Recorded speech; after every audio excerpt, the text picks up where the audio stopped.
Good morning, everybody. Okay, I have to tell you, this was a tough week. Now, I woke up on, I think it was Friday, and I was just kind of feeling just down. I was angry. I was frustrated. I was just overwhelmed. I was, I guess, depressed. I don't know. It was just the weirdest thing. And it lasted until Tuesday night. Man, that was awful. And I was talking to some people and they said, well, that's how I feel all the time. I'm sorry if that is how you feel all the time.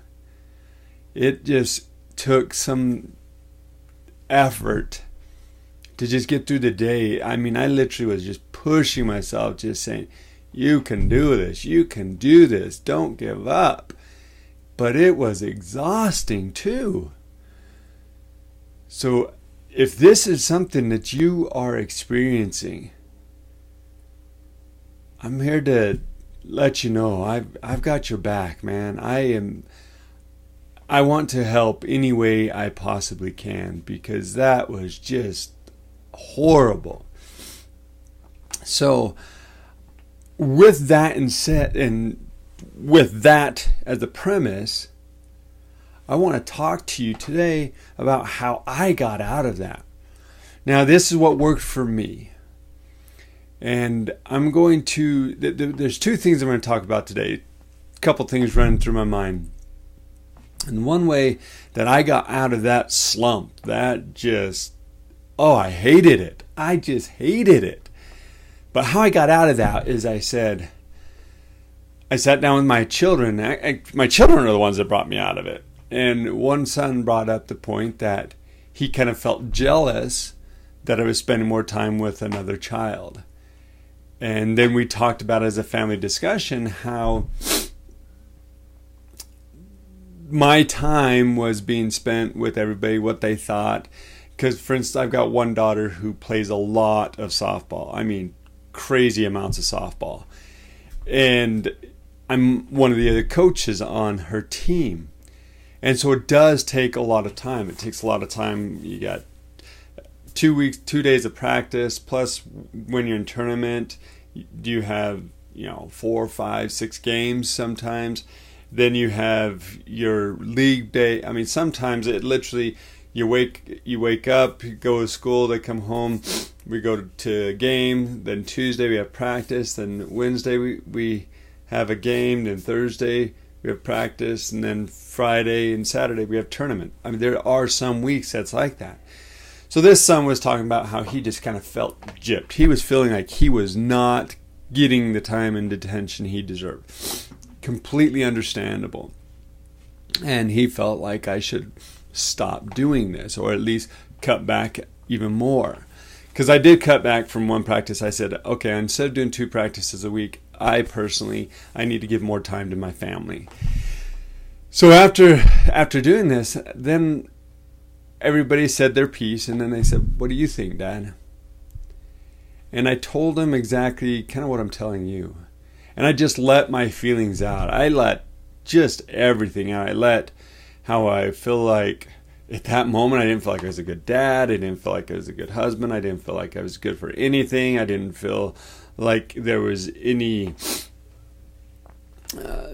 I wasn't progressing. I wasn't succeeding. I wasn't doing anything. And I man, I was like in this mud hole saying, lift me up, somebody. And I noticed after talking about them, and we talked probably an hour and a half, maybe even 2 hours. We just talked about everything, and I just dumped. I dumped and dumped and dumped and dumped. And then I went and played volleyball after that. I felt so much better after dumping that it was actually amazing. And I realized the power of just getting those feelings out of you, getting that out and away from you. And then it goes back to that concept I told you about that I learned from Kirk Duncan, where you write on one side you write the positive, and then the next side, one side negative and the other side positive. And on the negative side, you write all your feelings, what you're feeling about yourself. And then on the positive side, you write the exact opposite, plus add something you feel good about yourself. So, on this side, I might be saying, I'm a bad dad. On the positive side, I say, I'm a good dad, and I have good hair. If that's an example, obviously we know that's not one of the cases because I have no hair. But I was amazed at the power of just talking and getting it out. Now, I'm part owner in a therapy clinic, and I now realize the power of therapy. It just to be able to talk. Somebody to listen who's not going to condone, who's not going to condemn you or judge you or make you feel any worse, but just listen and to love and empathize and have compassion for you. That was the first time that, honestly, I can think in my life that I've ever had to do that. And that was just, wow. So if you're in that position, please reach out. Get somebody you can talk to. I'm here, but I'm obviously online, and you can always send me a message. I'm always good for that. But just reach out. Don't suffer any longer. So, and then as part of that, when I didn't feel like doing anything, I want to talk about the power of 10. Man, that concept just hit me, and I embraced it. I did not feel like doing anything, but I had committed to myself that I would do at least 10 minutes on certain things every day. So I had to take a breath, and I'd sit back and say, okay, I'm going to show myself true integrity. Following what we had already talked about in the previous episodes, I'm going to show myself true integrity. I'm going to get out of this, and I am going to just do my 10 minutes. I said I would do it. I'm going to do it. So I did 10 minutes of reading a book, 10 minutes of working on my website, 10 minutes of reading scriptures, and then 10 minutes. Actually, that's it. So those 10 minutes add up, but I did it. And I would set my timer. I had my phone here. This Touch ID works when you don't have to keep putting in all your other IDs, but I would literally see there's my minutes. You can see right here. There's my timer, and I would click start, and I would just count down. I always put it 11 minutes, so that way it took into account getting the book and all that. But I would hit start, and then as soon as that thing rang, it was like, yes! Yes, I'm done, and yes, I did it. I pushed through. I accomplished what I needed to do and what I said I would do. And it felt great. It fantastic, actually. So when you have something you need to do, and it's a deadline, it's all these things that may come up, like you want to read this book or you want to do that thing. If it's something that doesn't have a pressing deadline, obviously this doesn't work for pressing deadlines, because pressing deadlines you might have to put more time.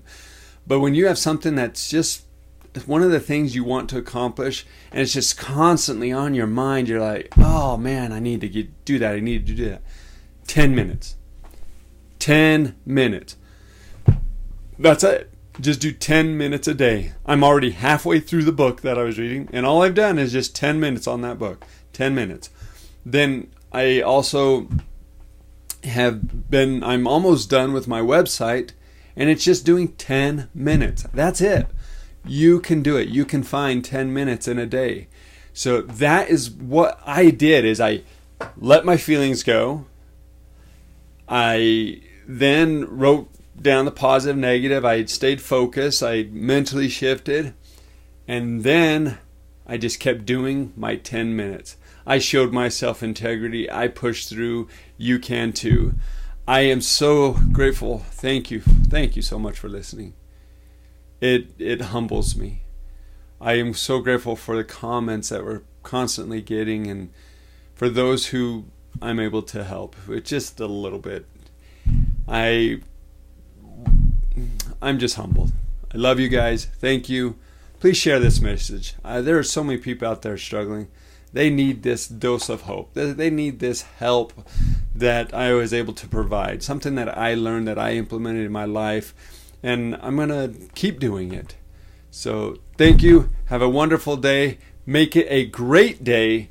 And talk to you later. There are buttons somewhere there.